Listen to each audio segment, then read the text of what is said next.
최근 미국의 퍼거슨 보고서 군사 칼럼에선 우리 대한민국이 군사력을 끝없이 발전시켜 사거리 9,000km 이상 세계 3위 수준의 탄도미사일 보유국이 되려 하고 있다는 내용으로 시작해 대한민국이 이렇게나 미사일 전력을 증가시키는 건 중국에게 마지막 경고를 하는 것이나 마찬가지라고 설명했습니다. 이 사실에 대해 일본은 침묵을 유지했지만 중국은 즉각적인 반발에 나섰는데요. 중국 국영 언론들과 환구시보는 한국이 계속해서 서해상의 현무미사일 배치를 늘린다면 머지않은 시기 한반도에 국지전이 발생할 수 있다는 둥 겉으로는 한국을 향해 압박하는 모습을 보였지만 기사의 끝말에는 한국군이 현무미사일 배치를 중단시키면 한중 간의 경제적 협력을 한층 더 깊게 진행하는 게 가능하다며 중국 역시 현무미사일의 수량이 증가되는 현실에 대하여 두려워하는 모습을 계속해서 보이고 있습니다. 실제로 2000년대 초반 한국의 현무미사일은 500여 기에 불과했지만 현재 한국군이 보유한 현무미사일은 대략 5,000발에서 6,000발 사이로 추정되는데요. 군사 전문가들은 이 정도 상승 추세가 지속된다면 2030년 시기 한국군의 현무미사일 보유량은 10,000발을 가뿐히 넘어설 것으로 확실시했습니다. 그렇게 된다면 대한민국은 세계 3위 수준의 미사일 보유량을 갖추는 것이죠. 그런데 이러한 국제정세 속에서 충격적인 소식이 추가적으로 들려왔습니다. 대한민국 국방과학연구소 측에서 한국군이 중국과 북한을 상대로 대량 응징보복 작전에 사용할 현무포 미사일의 후속작인 현무5 미사일 개발 상황을 공식적으로 언급했습니다. 이로써 소문으로만 존재했던 현무5 미사일이 2030년대 초 전력화를 목표로 개발되고 있다는 게 공식적으로 확인되었는데요.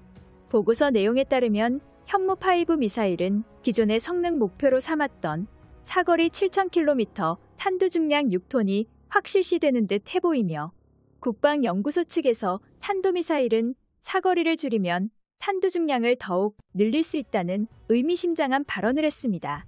실제로 한국의 국방과학 관계자는 이러한 발언을 과거에 한 적이 있습니다.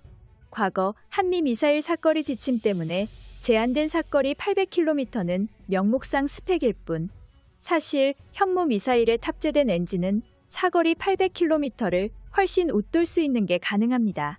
이것은 즉슨 한반도 내에서 주요 적국인 중국과 북한 상대론 탄두 중량을 최대 10톤으로 늘릴 수 있다고 발언한 것과 다름없었는데요. 무엇보다도 전술 핵무기급 탄두를 장착할 수 있다는 보고서가 중국과 일본에겐 굉장히 충격적으로 다가왔을 것입니다. 현무포 미사일의 크기보다 훨씬 거대해진 현무5 미사일은 사실상 ICBM 대륙간 탄도 미사일로 분류되며 탄두 부분의 크기는 전술 핵무장이 가능할 정도로 거대해져 핵미사일로 개량이 가능합니다. 말 그대로 군 당국이 개발 중인 이 고위력 현무 미사일들은 언제든지 핵탄두를 장착해 핵무장화가 가능하며 고폭탄을 활용한 재래식 탄두 중에선 세계 최고 수준의 파괴력을 갖춘 것으로 확인되었습니다. 사실 미국의 국제전략연구소 CSIS는 한국의 미사일 기술력이 수준급에 도달했다는 것을 5년 전부터 예측하고 있었습니다.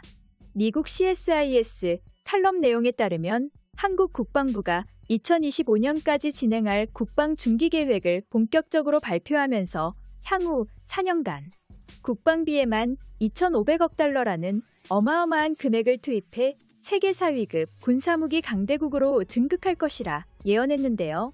국방 예산의 대부분은 군사 소프트웨어 시스템을 포함한 최첨단 무기 시스템의 연구 개발에 예산이 이용될 것이라고 전망했으며 새로운 형태의 탄도 미사일은 물론 우주로켓 발사를 통한 군사 위성 시스템 구축이나 훌륭한 성능의 고성능 전투기, 핵잠수함과 스텔스 구축함 등 기존 한국에는 없었던 새로운 신무기들이 한꺼번에 공개되고 있는 것도 분명한 사실입니다.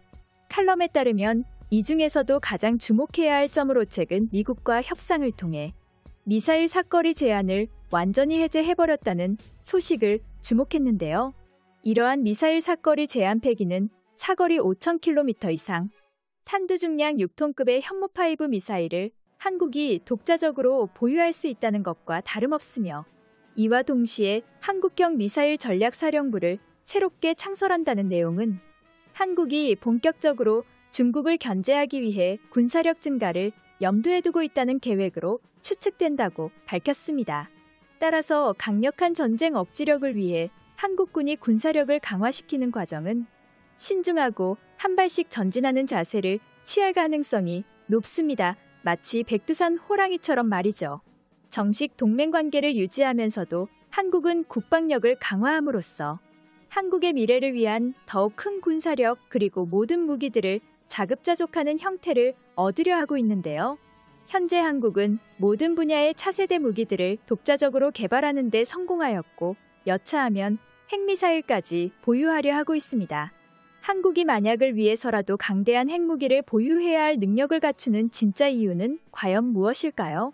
과거 전술적 측면과 냉전기, 핵무기를 보유한 강대국들 간의 전면전을 막는데 가장 큰 공헌을 했던 것이 바로 상호확증 파괴와 핵무기의 균형이었음은 주지의 사실입니다. 뿐만 아니라 냉전 중후반기까지 서독, 대한민국 등의 자유진영의 핵무기가 배치되었다는 것은 공공연한 사실이며 이들은 서유럽과 아시아 자유진영에 대한 동구권의 핵공격을 억제하는 역할을 충실히 수행하였습니다. 즉, 한국의 핵보유 주장의 핵심은 핵무기의 사용이 아니라 핵보유를 통한 전략적 전쟁 억지력이 진정한 핵심이죠. 미국과의 관계를 위해 당장의 ICBM 핵미사일을 보유하려는 행동은 하지 않겠지만 한국이 핵무기 개발을 위해 필요한 부품과 기술을 모두 갖춘 뒤 극단적인 외교 상황에 몰리게 된다면 결정에 따라 신속하게 핵보유국이 될 수 있다는 방식을 따를 가능성이 매우 높습니다. 대한민국 원자력의 교수들은 한국이 빠르면 2년 이내에 100개의 핵탄두를 생산할 수 있다고 밝혔죠.